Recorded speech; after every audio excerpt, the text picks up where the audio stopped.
Just a brief 10-minute storm has caused this leak, which is still expanding in this basement. We've placed ports everywhere except the corner, so we needed to have the stud removed. So you'll see what happens here. You can trace this back and you can see another channel coming from here. You can see the water down the floor here.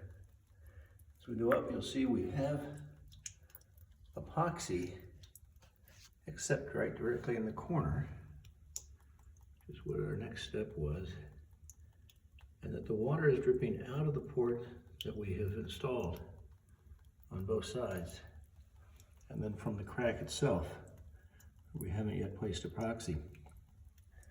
This is actually good news, or a mixed bag at best, because we have the ports directly on the crack. And when we inject that with liquid polyurethane, and it expands, it will block that leak.